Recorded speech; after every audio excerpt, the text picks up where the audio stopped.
we talk to a lot of folks on the phone that may not understand English fully, and we're trying to explain to them what to do on the phone. They're having a problem, and we've had more than one case where guys have turned this off and blown hydraulic pumps out. So we take these off. If you break a line and you need to shut off your main feed, okay, there's a line that comes out of the bottom of the tank. You just put this on, shut it off. No, it's just an irrigation valve. All right, this is our start-stop box. This is no different than the start-stop box you have on the other machine. All right, this goes right here.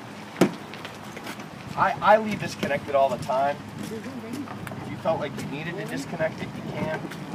More times than not, you can leave it connected. Okay, this is just a dry plug. This is just to keep this dry. If for some reason you wanted to throw this in the box, okay, you just pop that out, pop this in. And this, again, is on a magnet. All right, and I'm just going to put it right here. All right, and it's not going to go anywhere. You can leave that connected all the time. There's no reason to ever have to take that out. In fact, I don't know why they just don't wire it in for good. It is removable. All right, I guess there's the belt they give you as well. If you don't wear a belt, you can use this for the remote control. Most guys will wear this on the opposite side that they're handling the hose, so that it's really not in your way and you're not bumping it around all day. I like this remote a lot better than anything I've ever had because the toggles and emergency stop button are protected. So if typically if you drop it, you're not dropping it on a toggle. It is a heavier duty plastic. It's more of a composite than it is a plastic. So it's a lot heavier duty than what you've had. Actually, you guys have the old metal, the big box. Okay. We have both. So you haven't. Oh, you have the plastic one as well. Yeah. Yeah. So this is a big step up from the plastic. We need to order one. Yeah. Disappeared. Wasn't magnetic. It wasn't magnetic. So operation, typically I'm going to get to the job site. I'm going to figure out how much hose I want to use. The first hose that goes on this machine is this one. What this hose does, this hose is a hot air hose. Okay, so when it's hot out, okay, this machine is going to generate a lot more air and a lot more heat. So they want this hose on first. It also takes up that initial thrashing that the mulch will create when it's coming out of this airlock. Okay, once it's in the hose, it tends to flow through smoothly, but it's coming out of here pretty good. So they want this on there first to take up that initial thrash of the mulch as well as that initial heat. Okay. Right. So that goes on first. The one caution I can give you about that hose, if you put that on here and then you connect your other hose, when you guys are pulling hose that way, all right, and they're pulling and they pull it so hard that that one kinks, that kink isn't going away, all right? You're going to replace it, all right? So the hose goes on. It's nice because it will bend. It'll bend pretty good. But don't let them pull and pull and pull on it because they will end up kinking. All right? We've used the machine to pull hoses in the past. We're moving up the job site. Oh yeah, you can do that. That has plenty of strength to do that. But again, if you've got a guy over there who's really like, I just need a little more, you don't really want to go above 90. That's it. How much are one of those hoses? Those aren't huge money, but they're a few $100. So, they are expensive. So, you want to put that on first. The next thing to do is to put on as little hose as possible. If I can get away with using 50 feet of hose, I'm going to use 50 feet of hose. We've all blown mulch before and understand that 150 feet of hose is harder to handle than 50 feet of hose, right? Less hose is better. Put our hose on as straight as possible. No coils. Nice gradual turns are great, but no coils. Okay? Get your hose run out. The very first step is to get this machine started. This is the process that everybody needs to pay attention to. So we're going to twist and turn this, all right? This is just a spring-loaded stop button. So we're just going to turn it, and it's going to pop out, okay? So we're going to do that. We're going to see some lights come off, and then go off, and then come back on. Okay, so I'll do that one more time so you see. We'll just pop it out. They come on, out, on. Okay, once they're on, this is how to start the machine. 1, 2, 3. Fan comes on. This is orange. Hit it one more time, it turns green. Start. There might be some water in here, guys. Okay?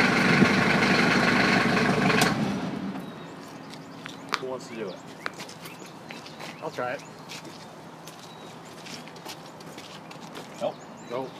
E buttons. Turn it up, Pete. Twist that out. Yep. Wait until it blinks. Yep. Wait till it comes back on. 1, 2, 3. Wait. Don't turn green. No, it turned orange. You've got to hit it again to turn green. Green. Now you can start it.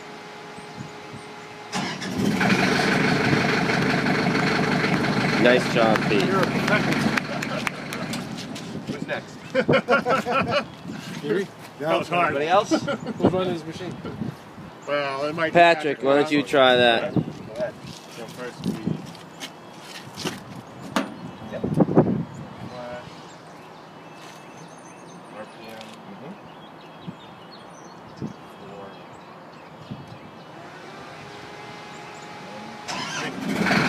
There you go.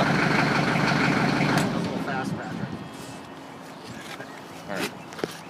Okay, so that part's fairly easy, right? And again, anything you don't remember today is in the manual. All right? It's not like if you don't remember today, you're in trouble. It's all going to be in the manual. So we're going to twist and turn, pop it out. Lights come on. 1, 2, 3. Orange, green, start. What? If there's any kind of error messages or like you doing some gear clicking, like, well, no, it won't start, right? Won't go through its test procedure. Not really any errors that can, errors per se. I mean, there's always a low oil problem. You know, if you don't have oil in your engine, it's going to just turn over and turn over. It's not going to activate that mercury. You know, but there's not really any error messages. Once it's running, I want to get this remote working. To get this remote working, all right, we're just going to twist and turn the emergency stop button out. And if you remember your old one, not the gray remote, but the other remote, it's the same thing. Twist and turn, let it pop out, okay? We then have a power button right here, green button. You don't have to push it and hold it or anything, you just got to push it and let go, and you'll see some lights flashing, okay? Okay? You see those lights, it's hard to see, but there are 2 lights there flickering, okay? Once we know those are flickering, we're armed. I normally like to test it just to be safe and make sure it's working. That's done with the engine increase and decrease. Okay, so just test it. Okay, we know it works, right? This is momentary, so you know you're going to hold it. Hold it as long as you want until you get it to that RPM that you're looking for. This is just really to test it to make sure I've got power here. Now who remembers the next step on your old machine? You remember what you had to do to start low mulch in your old machine? You always had to push the start here first, right? You never do it here first. Always done here first. So what I always did is I've got my hose on. I've got nobody at the end of the hose, but I know as soon as I push start, I got mulch coming out. So what I'm going to do is I'm going to get my hand ready to push stop on here. And you're going to see this airlock turn and then stop. So I'm going to go start, stop. Now I have everything here. Now I can go out to the end of my hose. Hose is nice and straight. Okay? Hose is nice and straight. I then typically would start at half throttle. If you don't know what that is, bring it to full, then bring it back down to half. Alright?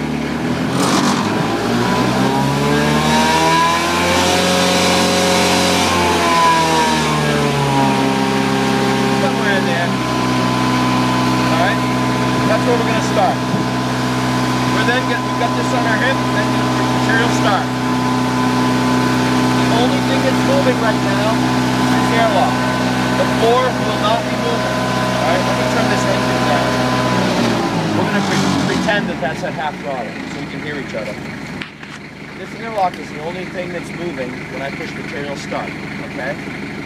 The next thing to do is to get the floor moving. The floor always starts at 0, so the floor does not move after push material start. The only way to get that moving is to increase our floor speed here. Alright, so instead of having the dial back over there, yeah. You've got it here. And it has a memory as long as you have the machine running. So if I push stop and I move to the next bed and I push start again, it's going to start up at the same speed you left it at. But if you shut the machine down, you're going to start at 0 again. Alright? So I'm out at the end of the hose, my airlock's turning. The first thing I do is I hold this in the increased position for 5 seconds. Alright? That's just what I do. You can figure out what you want to do, but just 1, 2, 3, 4, 5. All right, that mower's going to start moving. That's a fairly slow speed. All right, so again, we're at half throttle. That's moving. I'm blowing mulch, and I'm then going to adjust from there. I'm going to say, okay, I've got some mulch coming out. I don't like the volume. There's not enough, or there's too much air. I'm then going to adjust accordingly by clicks. So if I don't have enough mulch, I'm going to go 1, 2, 3, maybe 3 clicks. I'm going to give it 30 to 45 seconds to catch up and kind of get that mulch into the airlock and start spreading, okay? I like that. I'm in good shape. And again, your engine throttle, you guys understand, if you've got the floor screaming at full speed, you get your engine throttle down, you're going to clog it. You've got to have the engine throttle always up first, and then bring your floor speed up a little bit until you find that happy medium for your material, right? And then you're good. There's no changing after that unless you run into a more sensitive area. Okay? I get to the end of a bed, I can push stop, okay? Blow off my engine.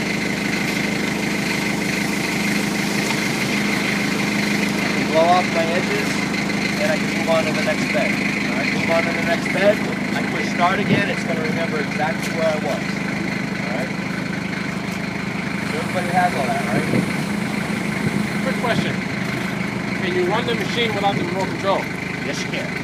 Yep. Why do you ask? You're not going to lose your remote control. Yes, you can. You have engine increase and decrease here. You got floor speed increase and decrease here. And that's all we're operating here. And you've got your material start and stop. Okay. Right? So you've got 3 buttons on here you're using. This 4th one is for another option. You're not going to ever use this button. Okay? So again, we'll wait for this guy to go by and we'll run through this again.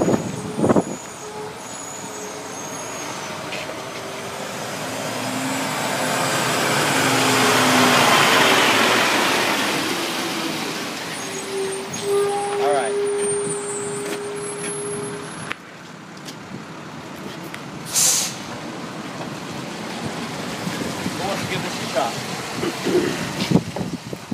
Patrick, or I'll do it. Start with firing it up like you just got the job site. You've got your hose on, you've got your hot air hose on first, right? The tarp is open. The tarp is open.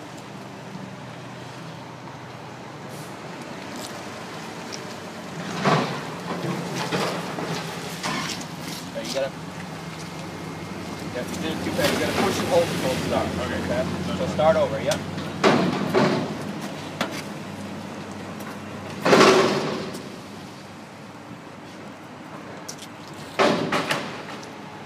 No, green. Yeah.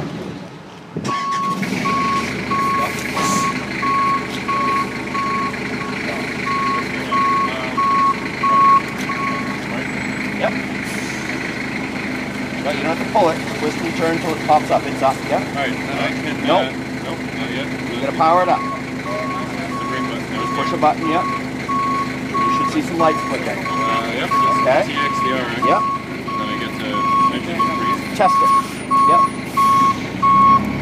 Okay, we know it works, right? Yep. Okay, bring it back down. You don't have to have it.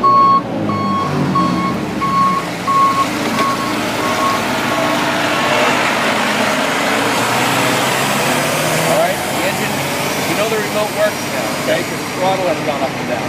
Alright, the next thing to do is what? Nope, this does nothing. Okay. Forget that one's there. The floor increase. Nope. You always have to start the flow of material from where first. Always. But remember, as soon as I push start, I got mulch coming out. And if I'm not at the end of the hose, And so I have to do the material start first. start and then a stop. Yeah. Okay, so just get your stop. Yep. Okay. Now you have everything here. Yep. That's it. And So we're going to pretend we're out at the end of the hose, and without throttling it up, we know that we're going to do what with the throttle? We're going to increase the throttle to about half speed, right? So we go all the way up and then we do... Yeah, bring it all the way up and then bring it down. Just once you use this a half a dozen times, you're going to know what that sound is. You're not going to need to do that every time, okay? So you're going to bring it up about half throttle,